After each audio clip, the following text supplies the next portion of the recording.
Es un domingo lluvioso de junio, más específicamente el 18 de junio de 1815, en las proximidades de Waterloo, ¿sí? Una población en la actual Bélgica situada a unos 20 kilómetros al sur de Bruselas. Ese día, en ese lugar, se iba a producir el enfrentamiento que iba a quedar en la historia, la batalla de Waterloo. Por un lado estaba el ejército francés, comandado por el emperador Napoleón Bonaparte. Por el otro lado estaba el ejército aliado, que estaba compuesto por británicos, neerlandeses, alemanes y prusianos, dirigidos por el duque de Wellington. La batalla comienza a las 11:30 de la mañana, donde Wellington responde al ataque frontal de Napoleón, mientras que esperan los refuerzos que están viniendo de los prusianos, ¿sí? Que estaban demorados por la lluvia. Si Napoleón tenía alguna chance de ganar esa batalla, era antes de que lleguen los refuerzos. Pero la batalla se extendió y los refuerzos llegaron, ¿sí? Marcando el fin del imperio francés, obligando al exilio a Napoleón. Aproximadamente a las 9 de la noche de ese día, ¿sí? Wellington entró en lo que era el cuartel de Napoleón, la Belle Alliance, significando el fin de la batalla. A las 9:30 de la noche, Wellington empieza a redactar su informe sobre la batalla. Y las bajas de esa batalla fueron graves. Entre los dos bandos murieron más de 50.000 personas, ¿sí? Este panorama llevó a Wellington a pronunciar la siguiente frase: «Creedme, nada excepto una batalla perdida puede ser la mitad de triste que una batalla ganada». Otra traducción de esta frase dice: «Al margen de una batalla perdida, no hay nada más deprimente que una batalla ganada». ¿Qué vio Wellington? Bueno, que la guerra trae tristeza. Y que siempre la guerra trae tristeza. Y esto sirve para cualquier y todo ámbito. La guerra siempre trae tristeza. Otra cosa que entendió Wellington es que la guerra siempre trae tristeza para todos. No importa si ganaste, no importa si perdiste, trae tristeza igual. Los ganadores tienen mucho por qué festejar, pero al ver el panorama completo, sus logros personales quedan relegados debido al panorama general. Ahora, ¿qué tendrá que ver todo esto con un jueves aquí? Bueno, a Saúl también le llegó su Waterloo, ¿sí? Y como vimos el jueves pasado, Saúl murió, ¿sí? Y David tenía mucho por lo que festejar. A partir de ese momento iba a poder ser libre, ¿sí? Ya no tenía que estar preocupado por la persecución, no tenía que estar preocupado por buscarse día a día un lugar donde refugiarse y resguardarse. David tenía mucho para festejar. A partir de ahora iba a tener el poder para ejecutar los lineamientos y el camino que quisiera. David tenía mucho para festejar. Iba a ser el nuevo rey. Se iba a hacer efectiva la posición que Dios le había dado, ¿sí? Libertad, poder, posición. Mirá si no tenía motivos David para festejar. Ahora, el panorama completo abarcaba más que su propia persona. su libertad, su poder y su posición, ¿sí? Y esto era producto de una guerra. La guerra trae tristeza, tanto para ganadores como para perdedores. Y la historia que vamos a leer hoy, en segundo libro de Samuel, capítulo 1, ¿sí? Esta historia empieza con, entre comillas, el relato, ¿sí? Vamos a leer. Segundo libro de Samuel, capítulo 1. Dice así. Aconteció después de la muerte de Saúl que, vuelto David de la derrota de los amalecitas, estuvo 2 días en Siclag. Al tercer día sucedió que vino uno del campamento de Saúl, rotos sus vestidos y tierra sobre su cabeza, y llegando a David se postró en tierra e hizo reverencia. Y le preguntó David, ¿de dónde vienes? Y él le respondió, me he escapado del campamento de Israel. David le dijo, ¿qué ha acontecido? Te ruego que me lo digas. Y él respondió, el pueblo huyó de la batalla y también muchos del pueblo cayeron y son muertos. También Saúl y Jonatán su hijo murieron. Dijo David a aquel joven que le daba las nuevas, ¿cómo saben que has muerto Saúl y Jonatán su hijo? El joven que le daba las nuevas respondió, casualmente vine al monte de Gilboa y hallé a Saúl que se apoyaba sobre su lanza, y venía tras él carros y gente a caballo. Y mirando él hacia atrás, me vio y me llamó, y yo le dije, heme aquí, y me preguntó, ¿quién eres tú? Y yo le respondí, soy amalecita. Él me volvió a decir, te ruego que te pongas sobre mí y me mates, porque se ha apoderado de mí la angustia, pues mi vida está aún todo en mí. Versículo 10. Yo entonces me puse sobre él y le maté, porque sabía que no podía vivir después de su caída. Y tomé la corona que tenía en su cabeza y la argolla que tenía en su brazo, y me las he traído acá a mi señor. Entonces David, haciendo de sus vestidos, los rasgó, y lo mismo hicieron los hombres que estaban con él, y lloraron y lamentaron y ayunaron hasta la noche por Saúl y por Jonatán su hijo, por el pueblo de Jehová y por la casa de Israel, porque había caído a filo de espada. Y David dijo a aquel joven que le había traído las nuevas, ¿de dónde eres tú? Y él respondió, yo soy hijo de un extranjero amalecita. Y le dijo David, ¿cómo no tuviste temor de extender tu mano para matar al ungido de Jehová? Entonces llamó David a uno de sus hombres y le dijo, ve y mátalo.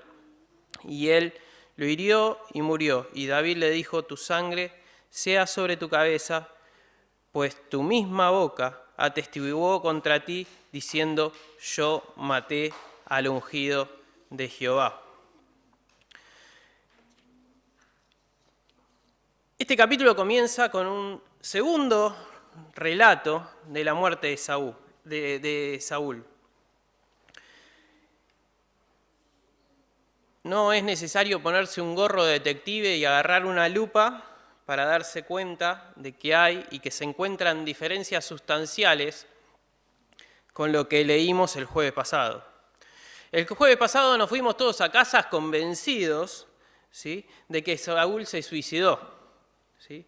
Ahora, ¿qué pasó del jueves pasado a este? ¿Sí? ¿Qué es lo que acabamos de leer? Bueno, se presenta un joven amalecita al lugar en donde estaba David. David había estado peleando contra los amalecitas en Siclag y después había vuelto a la ciudad. ¿Sí? En paralelo que David estaba en su pelea, Saúl estaba en otra pelea contra los filisteos, es ahí donde muere. Y después de que muere Saúl, aparece un joven amalecita como mensajero a traerle noticias a David. Y este hombre, un hombre que llega con toda la ropa rota y la cabeza llena de tierra. Se presenta ante David diciéndole que él servía al ejército de Israel, ¿sí?, y que tenía noticias. Y primero lo que le plantea a David es un informe general de la situación, y esto lo vemos entre el versículo 1 y el versículo 4. En síntesis, ¿qué es lo que le dice?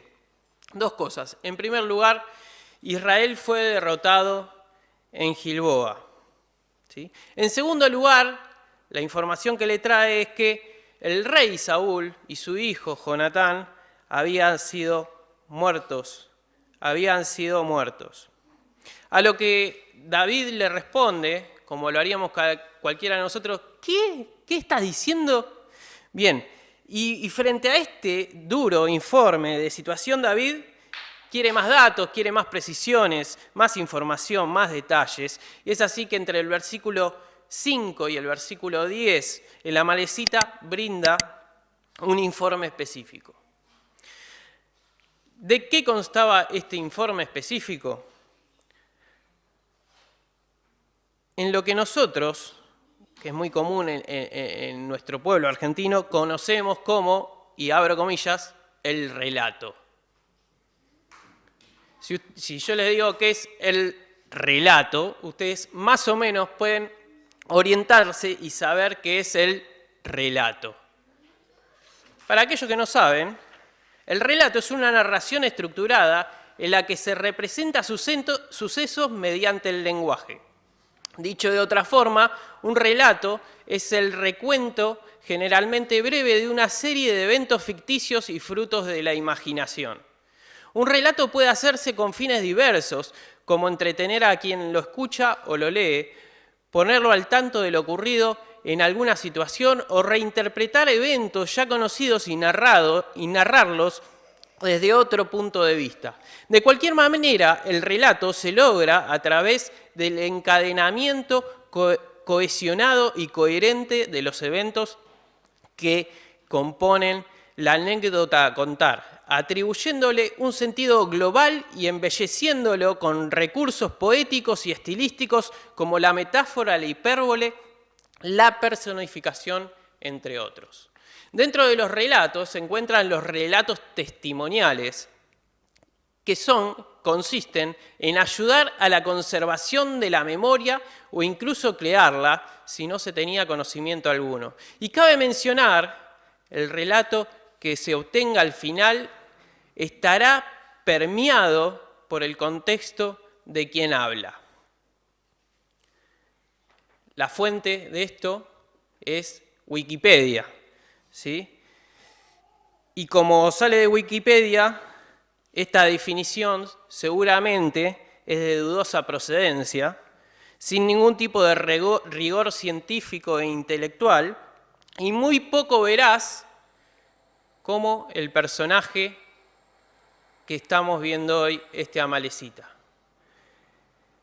¿Cuál es el relato del Amalecita? Versículo 6. El joven que daba nuevas respondió: casualmente vine al monte de Gilboa y hallé a Saúl que se apoyaba sobre su lanza, y venía tras él carros y gente a caballo, y mirando él hacia atrás me vio y me llamó, y yo dije: heme aquí. Y me preguntó: ¿quién eres tú? Y yo le respondí: soy Amalecita. Él me volvió a decir: te ruego que te pongas sobre mí y me mates, porque se ha apoderado de mí la angustia, pues mi vida está aún toda en mí. Y yo entonces, dice la Amalecita, me puse sobre él y le maté, porque sabía que no podía vivir después de su caída. Este es el relato. Claramente, ¿sí?, el Amalecita relató que él mismo había matado a Saúl, que él mismo había matado al rey. Y esta historia está en conflicto con lo que vimos el jueves pasado. Si tienen ahí abierto la Biblia, en el capítulo 31, versículo 4, la segunda parte dice: entonces tomó Saúl su propia espada y se echó sobre ella. Sí, claramente vimos que se suicidó. Y ahora el Amalecita dice que él lo asesinó. ¿Sí? Entonces, ¿fue suicidio o fue asesinato? Por algún motivo, el amalecita fabricó el relato. ¿Sí? Fabricó una historia en la que él se pone como el asesino. ¿Sí? Por algún motivo quería congraciarse con David, con el futuro rey, y lograr un favor, ¿sí? Por lo que él hizo. Ahora, ¿tenemos el relato bíblico o tenemos el relato de la amalecita? ¿Cuál creemos? ¿Sí? La respuesta es obvia. ¿Y cuántas veces, llevándolo a nosotros, cuántas veces actuamos como actuó el amalecita? Intentando arreglar ciertas historias para salir favorecidos. Casi siempre, cuando actuamos de esta manera, las cosas salen mal y nos perjudicamos en vez de beneficiarnos. Muchas veces nos olvidamos de que el Señor es experto en bendecir a los suyos, ¿sí? Sin necesidad de intervenir, de relatar o de condimentar las circunstancias. No necesita nuestra ayuda creativa, nuestra inventiva y nuestra fantasía, ¿sí? Necesitamos confiar en Él en todas circunstancias, ya sea favorable o desfavorable, y no vernos tentados en caer en el relato, ¿sí? Ahora, ¿cómo reacciona David frente a esta información que le llega? Versículo 11, entonces David, haciendo sus vestidos, los rasgó, y lo mismo hicieron los hombres que estaban con él, y lloraron, y lamentaron, y ayunaron hasta la noche. David puso el ejemplo, y sus seguidores lo imitaron. Todos rasgaron sus vestidos, todos lloraron, todos entraron en lamento y ayuno. Todos estaban de luto, imitando la conducta de su jefe, de su líder, y ahora próximamente su rey. Nadie podía acusar al futuro rey de alegrarse por la desaparición de su rival, de su competencia. Y lejos de alegrarse, David pudo ver la escena completa. ¿Qué es lo que vio David? Que el ungido de Dios había caído, ¿sí? Y frente a esto no había nada que festejar. Así como el duque de Wellington, ¿sí? Que entendió que la guerra siempre produce tristeza, tanto para ganadores como para perdedores. La guerra siempre produce tristeza. En mayor o menor medida, hayas ganado o hayas perdido. Ahora, David, después de ayunar, de llorar, de lamentarse, David sintió furor contra el amalecita. Y en función de sus dichos, en los dichos del amalecita, de su declaración, lejos de agradar a David, lo ejecutó. David tuvo la oportunidad en su momento, y ya lo estudiamos, de matar a Saúl y no lo hizo.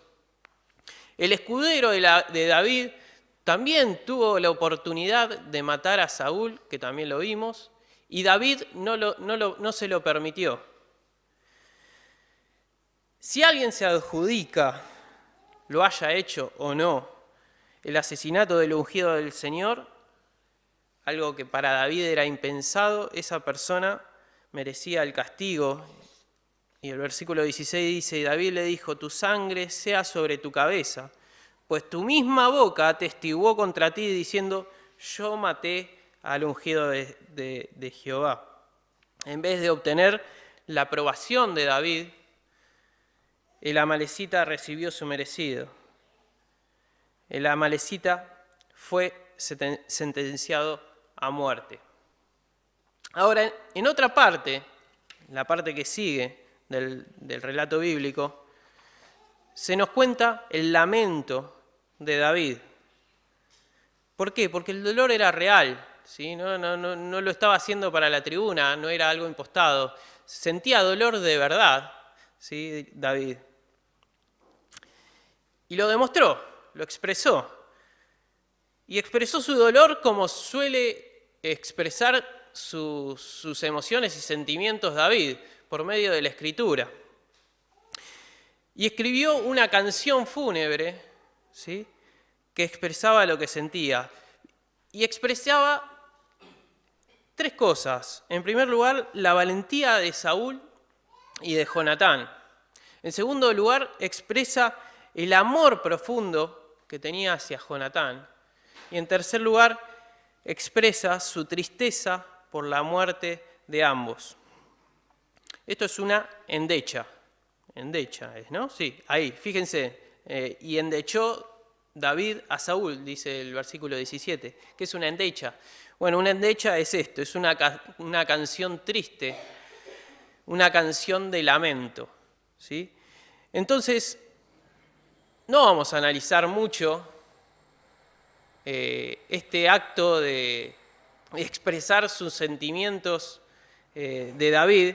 Simplemente vamos a leer y vamos a marcar una conclusión, siempre teniendo en cuenta que vamos a leer y va a ponderar David acá unas cuestiones como la valentía de Saúl y de Jonatán, el amor profundo que tenía hacia su amigo Jonatán y su tristeza porque los dos murieron, no porque murió uno, no porque murió el amigo, sino porque murió el amigo y porque murió el que lo perseguía también. ¿Sí? Leemos, versículo 17, hasta terminar el capítulo. Dice, y endechó David a Saúl y a Jonatán su hijo con esta endecha, y dijo que debía enseñarse a los hijos de Judá, he aquí que está escrito en el libro de Jaser. Y acá empieza la endecha. Ha perecido la gloria de Israel sobre tus alturas, como ha caído los valientes. No la anuncies en Gat, ni deis las nuevas en las plazas de Ascalón, para que no se alegren las hijas de los filisteos, para que no salten de gozo las hijas de los circuncisos, montes de Gilboa, ni rocío ni lluvia caiga sobre vosotros, ni seáis tierras de ofrendas, porque allí fue desechado el escudo de los valientes, el escudo de Saúl, como si no hubiera sido ungido con aceite, sin sangre de los muertos, sin grosura de los valientes. El arco de Jonatán no volvía atrás, ni la espada de Saúl volvió vacía. Saúl y Jonatán, amados y queridos, insuperables en su vida, tampoco en su muerte fueron separados, más ligeros eran que águilas, más fuerte que leones. Hijas de Israel, llorad por Saúl, quien os vestía de escarlata con deleite, quien adornaba vuestras ropas con ornamentos de oro. ¿Cómo han caído los valientes en medio de la batalla? Jonatán, muerto en tus alturas. Angustia tengo por ti, hermano mío, Jonatán, que me fuiste dulce. Más maravilloso me fue tu amor que el amor de las mujeres.